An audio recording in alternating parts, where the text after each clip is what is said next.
लड़की के खूबसूरती के बखान करे, तारीफ करे। भोजपुरी दुनिया वालों ने गाया। वो लड़का कहे लाले लाले होठवा से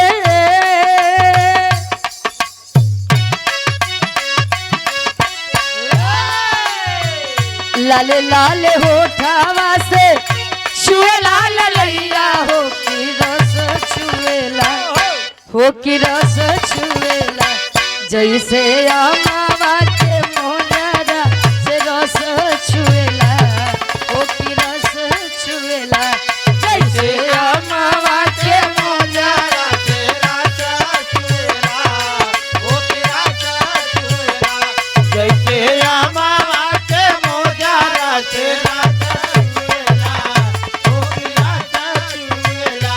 एक बात उलई का उनको प्यारे वाली बोतिया जे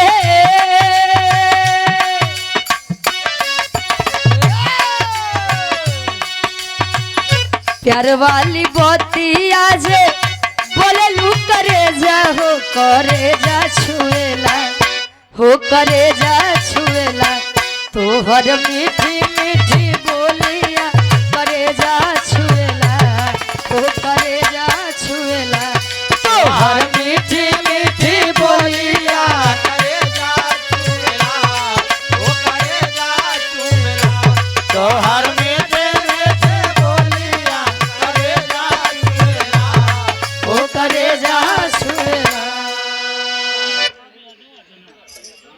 राम प्रताप यादव अदनक कभी आ जाए ई केहू नहीं देखे बा। वाह। अब एक दिन सोचा जाए कि हम ज्ञान बताओ तई तो हम न जाब, हम हो जाब, इन कब जाब ई नहीं देखे। भाव बा कैसे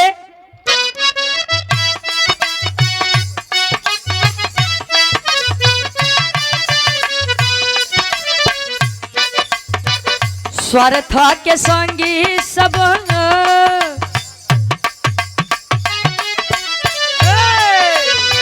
स्वार्थ के संगी सब बटे बेटा नतिया याद रखिया, हो याद रखिया, माटी हो जाई शरीरिया याद रखिया, हो याद रखिया, माटी हो जाई शरीरिया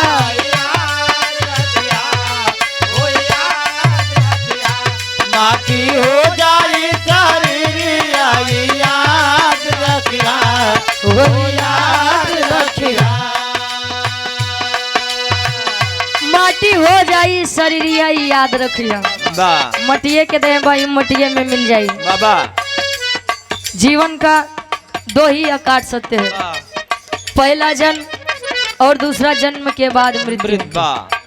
अंतरा के पहले अंताल में कभी जी बताओ तो नहीं दुनिया स्वार्थी दुनिया के बारे में।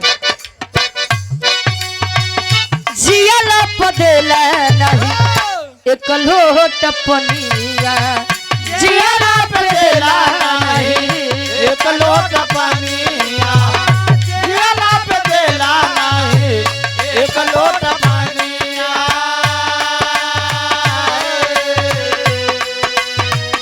मुआला पे गाड़ी देला,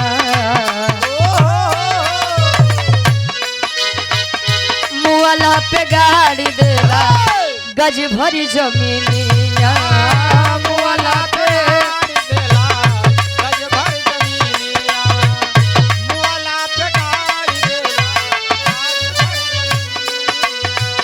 स्वार्था के संगी सब, स्वार्था के संगी सब बटे बेटा नतिया याद रखिया, हो याद रखिया, माटी हो जाई शरीरिया याद रखिया, हो याद रखिया, माटी हो जाई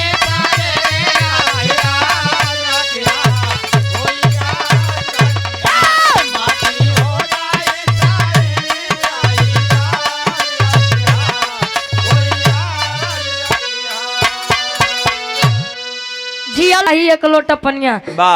जमाने की सच्चाई है, आप लोग जानते हैं। राजकुमार विश्वकर्मा जी भैया जी के द्वारा 51 पे आशीर्वाद के छारी। ए भैया जब ले माई बाबू जिंदा रहेंगे वाह एक लोटा पानी भरे तरसत रहेंगे। वाह सबके बात नहीं बोले लेकिन 85% ये असत्य है। वाह ए यार जौने दिन संसार छोड़ देंगे वाह और वही दिन लगी है। अच्छा लोग रोते भी हैं तो अपने स्वार्थ वश रोते हैं। वाह अब हमारे बाबू नहीं है हाँ माई नहीं है तो हमारी आगे वाला काम कैसे होई। संसार में कोई किसी का नहीं है, वाह चाहे माई हो चाहे बाबू हो वाह चाहे मेहरारू हो हाँ चाहे लड़किया हो हाँ चाहे भाई हो चाहे बहन हो, सब अपने अपने स्वार्थ से जुड़े हुए हैं। अंतरक के दूसरे अंताल में कवि जी लिखते हैं कैसे। वाह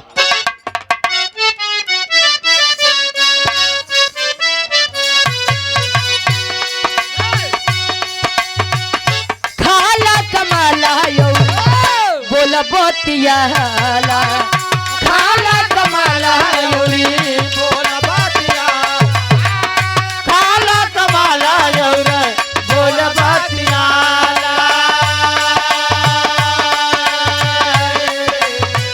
प्रेमवा के दियो ना प्रेमवा के दियो ना जगत में जराला प्रेमवा के दियो ना मामा के दिया ना जगत में जलाला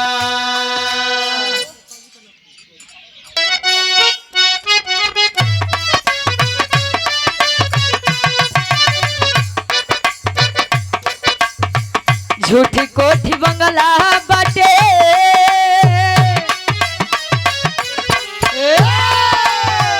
झूठी कोठी बंगला बाटे धन दौलतिया याद रखिहा हो याद रखिहा माटी हो जाई शरीरिया याद रखिहा हो याद रखिहा माटी हो जाई याद रखिया ओ याद माटी हो जाए याद रखिया ओ याद रखिया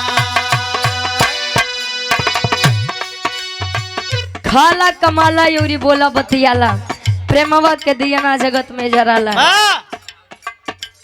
जब ले जन्म इंसान पाता है वाह काम क्रोध मद लोभ ईर्ष्या हाय हाय जमाने की सच्चाई है। लोग आज के समय में अपने दुख से ज्यादा दूसरों के सुख से परेशान है।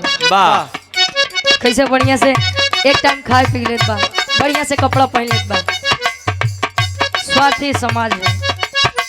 जब तक है जमाने की सच्चाई है जीवित इंसान कभी स्वर्ग जा नहीं सकता, वाह मृतक इंसान कभी स्वर्ग से आ नहीं सकता। वाह व्यवहार से सुनबे भैया कि जेकरे मृत्यु पे 4 आदमी आए के कह दें बड़ा बढ़िया आदमी रहे गजब हो गया तो ओसी बढ़ के स्वर्ग कुछ नहीं बा अचार मने आए के कह दें जौन बात तो ठीक है हाँ भले मारा सार समझ ला ओसी बड़ नर्क कुछ नहीं कुछ नहीं बा। आखिरी भाव ओकरे बाद अगली पार्टी के नंबर है।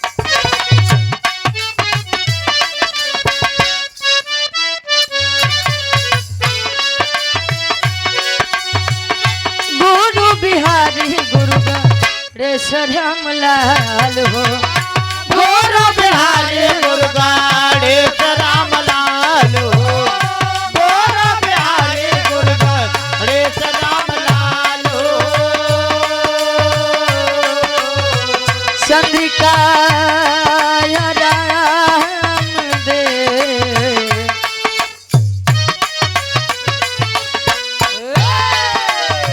चंद्रिका यो राम दे बड़े बेमिसाल हो चंद्रिका यो ओ चंद्रिकाय राम दे बारे बेमिसाल यादव रुचि के बाटे